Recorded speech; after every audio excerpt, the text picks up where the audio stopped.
Hello అండి, అందరికీ నమస్కారం. Welcome back to my channel Bezawada best properties.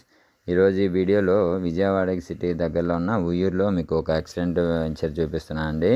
100 ఎకరాల గేటెడ్ కమ్యూనిటీ ప్రీ లాంచ్లో ఉందండి. చాలా ఎక్సలెంట్గా ఉంటుంది. గజం కాస్ట్ వచ్చేసి 12,000 చెప్తున్నారు. కమ్యూనిటీ చెప్పాలంటే మొత్తం 60 అడుగుల రోడ్లు ఇస్తున్నారు అండ్ ఇంటర్నల్ రోడ్స్ వచ్చేసి 40 అడుగుల రోడ్లు ఇస్తున్నారు. మీకు drainage, electricity, compound wall, water tank, ఒక 5 ఎకరాల వరకు పార్కులు ఇస్తున్నారండి. ఇందులో స్విమ్మింగ్ పూల్లో కూడా ఎమ్యూనిటీస్లో ఇస్తున్నారు. చాలా బాగుంటుంది. లొకేషన్ పరంగా చెప్పాలంటే ఈ వెంచర్కి ఆనుకొనే ఉయ్యూరు రూరల్ పోలీస్ స్టేషన్ ఉంటుందండి. అండ్ ఎంఆర్ఓ ఆఫీస్ కూడా దీనికి ఆనుకొని ఉంటుంది. ఇక్కడ నుండి దగ్గరలో మనకి రోటరీ హాస్పిటల్ అండ్ విశ్వశాంతి స్కూల్ కూడా ఇది పక్కన ఉంటుంది. అండ్ టీటీడీ కళ్యాణ మండపం కూడా దగ్గర ఉంటుందండి. ఇక్కడ నుండి బందర్ రోడ్ కేవలం 1 km డిస్టెన్స్ ఉంటుంది. ఇంట్రెస్ట్ ఉన్న వాళ్ళు కాల్ చేయండి. Thank you.